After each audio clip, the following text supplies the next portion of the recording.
GGR, so a very, very strong MK player manages to take it. It's definitely a very impressive upset. Meanwhile, of course, 8-bit man, his Rob over Ikape.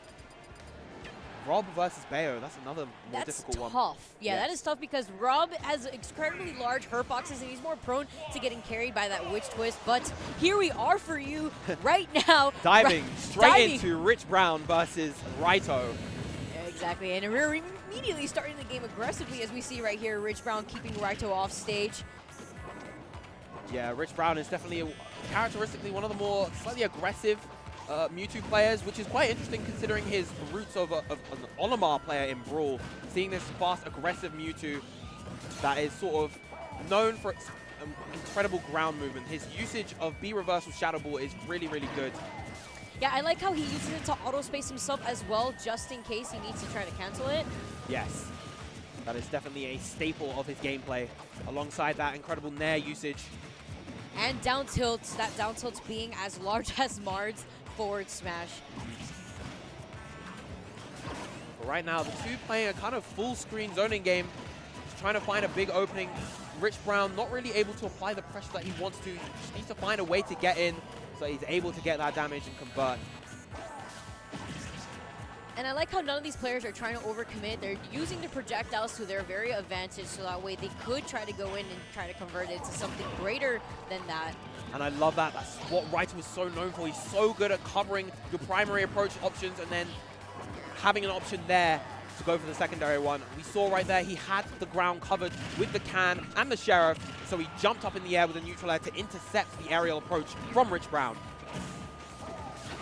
That said, though, still a very, very even game. Both these characters, Mewtwo's incredibly low weight means that he's definitely prone to dying early.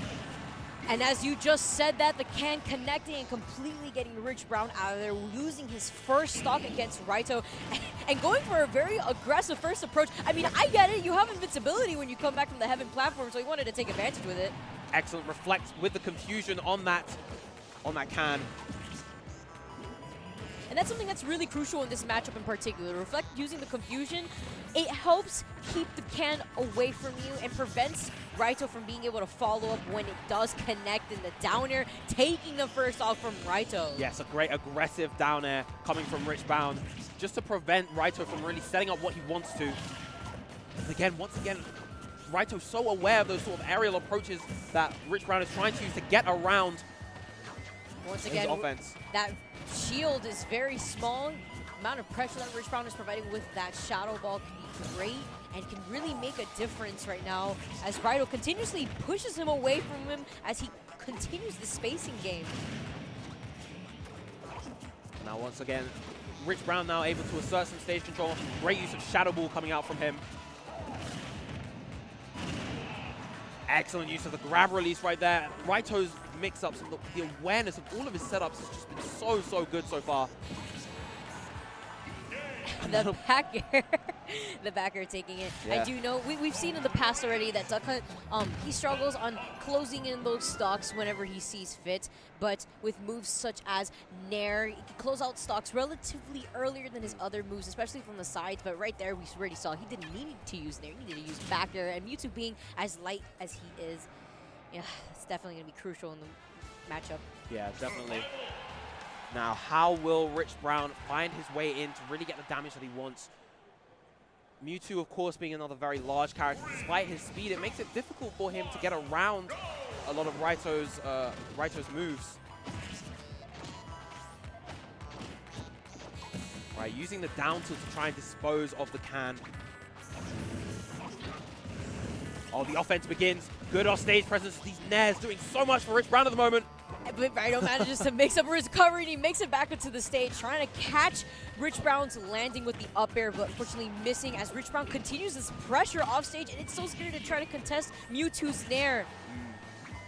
Now finally Rich Brown having a good lead at the start of this game, 70% racked up already.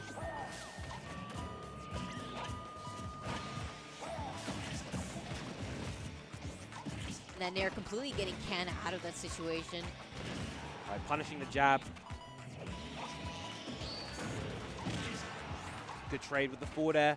Again, he's got Raito off stage once again, applying the pressure with the nair, drags him down. He tries Not to go enough. for a second attempt right there, but the can being on the ledge, exploding frame one, converting into that fantastic up air from Raito. Now Raito bringing this back bit by bit.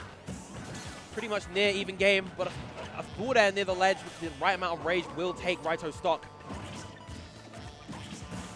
These cans so tricky, making use of the back air so that when he fires it, it retreats backwards towards him instead of going forwards. Yeah, the can goes into whatever direction the move sends them. Now we have a dead even game, 113 to 113, but Rich is off stage. He's going to need to find his way back on, but that back air taking his stock.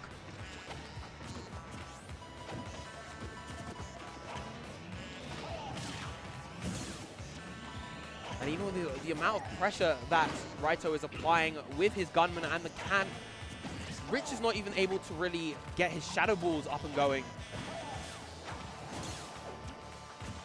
All right, now Raito is getting close to that death percent from the up throw. I'd say about 10% more and he should be pretty much golden. Yeah, with no rage here, absolutely, especially on Smashville. But I like Raito's spacing and how he continues to try to avoid Rich Brown, forcing Rich Brown to approach and opt to use a more aggressive option where he could get punished with that forward air, yes, as you mentioned, closing out the stock. Finally finds his mark. Only 40% on Rich so far. But it still feels like currently Raito is in the driver's seat. He is the one sort of conditioning, forcing Rich to opt for certain options and covering those. But he's taking so much damage as he tries to find his footing back onto the stage. Raito just doing a good job at keeping him out, spacing him by the ledge, and this amount of ledge pressure forcing Rich Brown to try to overcommit to an option as we saw earlier. And each of the different gunmen coming out from Duck Hunt all have different attributes. They all shoot at different times, shoot with different ranges. And being aware of the ranges of each of those gunmen is very important in order to deal with Duck Hunt's zoning. Exactly, especially when he uses it for can in particular, but again, we're seeing a close-out game with the back air. Yes, that was the third stock he took in that set with the back air. Pretty quick, pretty strong normal from Duck Hunt. Now, he's got a bit of a strange set of normals. They're not the most powerful in the world, but they get the job done. They're perfect for what he needs to do.